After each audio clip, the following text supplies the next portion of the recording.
പ്രതിപക്ഷ ഉപനേതാവ് പദവിയിൽ CPI കടുത്ത നടപടിയിലേക്ക്. നിയമസഭയിൽ പ്രത്യേക ബ്ലോക്കായി ഇരിക്കുന്നതും ആലോചനയും. തീരുമാനമാകാതെ ഇടതുമുന്നണിയും യോഗത്തിൽ പങ്കെടുക്കില്ല. വിവരങ്ങളുമായി ഡി ബിനോയ് ചേരുന്നു. ബിനോയ്, എന്തായാലും പ്രതിപക്ഷ ഉപനേതാവ് പദവിയിൽ ഇപ്പോഴും തർക്കം തുടർന്നുകൊണ്ടിരിക്കുകയാണ്. ഇപ്പോൾ കടുത്ത നടപടിയിലേക്ക് കടക്കാൻ ഒരുങ്ങുകയാണ് CPI. എന്തൊക്കെയാണ് വിവരങ്ങൾ? പ്രതിപക്ഷ ഉപനേതാവ് പദവിയെ ചൊല്ലി CPIM-ഉം CPIയും തമ്മിലുള്ള പ്രശ്നങ്ങൾ അതിരൂക്ഷമായി ഉയരുന്നു എന്ന് തന്നെ പറയേണ്ടി വരും. കാരണം കഴിഞ്ഞ ദിവസം പ്രതിപക്ഷ നേതാവ് പിണറായി വിജയൻ നടത്തിയ പ്രസ്താവനയാണ് CPI നേതാക്കന്മാരെ ഇപ്പോൾ ചൊടിപ്പിച്ചിരിക്കുന്നത്. കാരണം അദ്ദേഹം പറഞ്ഞത് സ്പീക്കർക്ക് ഒരു കത്ത് നൽകിക്കഴിഞ്ഞാൽ പ്രതിപക്ഷ ഉപനേതാവ് പദവിയിലേക്ക് ആരെത്തുമെന്നുള്ള കാര്യത്തിൽ തീരുമാനമാകും. മാത്രവുമല്ല CPIM-ന് തന്നെയായിരിക്കും പ്രതിപക്ഷ ഉപനേതാവ് പദവി എന്നാണ് അദ്ദേഹം കഴിഞ്ഞ ദിവസം പ്രഖ്യാപിച്ചത്. ഇതിന് തൊട്ട് പിന്നാലെ തന്നെ CPIയുടെ സംസ്ഥാന സെക്രട്ടറി എത്തുകയും ഒരിക്കൽ പോലും പ്രതീക്ഷിക്കാത്ത തരത്തിലുള്ള ഒരു പ്രഖ്യാപനം പ്രതിപക്ഷ നേതാവിൻ്റെ ഭാഗത്തു നിന്നുണ്ടായി. അത് ശരിയല്ല എന്നാണ് അദ്ദേഹം പറഞ്ഞത്. മാത്രവുമല്ല LDF-നകത്ത് എടുക്കേണ്ട തീരുമാനങ്ങൾ പ്രതിപക്ഷ നേതാവ് തന്നെ പ്രഖ്യാപിക്കുന്നത്, ആ നിലപാട് ഒരിക്കൽ പോലും ഇതുവരെ ഇടതുമുന്നണിയിൽ ഉണ്ടാകാത്തതാണ്. ഇതാണ് CPIയെ വലിയ തരത്തിൽ ചൊടിപ്പിച്ചിരിക്കുന്നത്. ഇനിയുള്ള ദിവസങ്ങളിൽ CPI അവരുടെ നിലപാട് വ്യക്തമാക്കും എന്ന് തന്നെയാണ് നമുക്ക് മനസ്സിലാക്കാൻ കഴിയുന്നത്. കാരണം CPIയുടെ സംസ്ഥാന സെക്രട്ടേറിയറ്റും ജില്ലാ ഘടകങ്ങളുമൊക്കെ ഒരേ സ്ഥലത്തിൽ ആവശ്യപ്പെട്ട പദവിയാണ് പ്രതിപക്ഷ ഉപനേതാവ് പദവി. ആ പദവി വേണം എന്ന് തന്നെ തെരഞ്ഞെടുപ്പ് കഴിഞ്ഞ് ഇതിന് തൊട്ട് പിന്നാലെ തന്നെ CPI സംസ്ഥാന secretary Binoy Viswam AK സെൻറ്ററിലെത്തി CPIM നേതാക്കളെ അറിയിച്ചിരുന്നു. പിന്നീട് കാര്യമായ ചർച്ചകൾ ഒന്നും തന്നെ നടന്നില്ല. അതിനുശേഷം നടന്ന ഇടതുമുന്നണി യോഗത്തിലും ഈ വിഷയം ഉയർന്നു വന്നില്ല. പക്ഷേ അതിനെല്ലാം ഉപരിയായി ഇടതുമുന്നണി യോഗത്തിൽ ഈ വിഷയങ്ങൾ ചർച്ച ചെയ്യുന്നതിന് പകരം പ്രതിപക്ഷ നേതാവ് പിണറായി വിജയൻ പരസ്യമായി ഇത്തരത്തിൽ ഒരു പ്രഖ്യാപനം നടത്തിയതിനെതിരെയാണ് ഇപ്പോൾ CPI നേതാക്കന്മാർ രംഗത്ത് എത്തിയിരിക്കുന്നത്.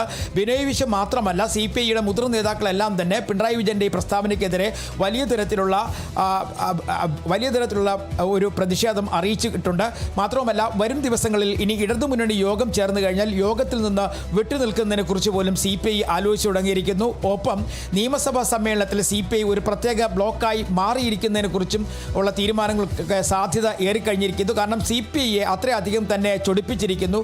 അതേസമയം CPIM പറയുന്നത്, നേരത്തെ ഉമ്മൻചാണ്ടി മുഖ്യമന്ത്രിയായ സമയത്ത് പ്രതിപക്ഷത്തുണ്ടായിരുന്ന LDF അന്ന് VS അച്യുതാനന്ദൻ പ്രതിപക്ഷ നേതാവും കോടിയേരി ബാലകൃഷ്ണൻ ഉപനേതാവുമായിരുന്നു. ആ രീതി അല്ലെങ്കിൽ അതേ രീതിയിൽ തന്നെ ഇപ്പോഴും തുടരണം എന്നുള്ളതാണ് CPIM-ന്റെ നിലപാട്. പക്ഷേ അത് അംഗീകരിക്കാൻ CPIM തയ്യാറാകുന്നില്ല എന്നുള്ളതാണ് ഒരു പ്രധാനപ്പെട്ട കാര്യം. നിലവിലെ സാഹചര്യത്തിൽ CPI അകന്നു പോകും എന്നുള്ളത് ഏകദേശം ഉറപ്പാണ്. കാരണം CPIയെ സംബന്ധിച്ചിടത്തോളം അവരുടെ നിലനിൽപ്പിൻ്റെ ആവശ്യമാണ്. കാരണം കേരളത്തിലെ അവരുടെ ഒട്ടുമിക്ക ഘടകങ്ങളും, അതായത് താഴെ തട്ട് മുതലുള്ള എല്ലാ ഘടകങ്ങളിലും പ്രതിപക്ഷ ഉപനേതാവ് പദവി CPIക്ക് വേണം എന്ന ആവശ്യം അവരുടെ ജില്ലാ തലത്തിലുള്ള ജില്ലാ കൗൺസിലുകളിലും സംസ്ഥാന കൗൺസിലിലും സംസ്ഥാന സെക്രട്ടേറിയറ്റിലും ഒക്കെ തന്നെ നേതാക്കന്മാർ ഉന്നയിച്ചതാണ്. ഒരു പക്ഷേ ആ ആവശ്യത്തിൽ നിന്നും CPI സംസ്ഥാന സെക്രട്ടറിക്ക് പിന്മാറാനാകില്ല. പിന്മാറിയാൽ തന്നെയും അദ്ദേഹത്തിനെതിരെ കടുത്ത നിലപാട് പാർട്ടിക്കകത്ത് നിന്ന് തന്നെ ഉണ്ടാകാനുള്ള സാധ്യതയുണ്ട്.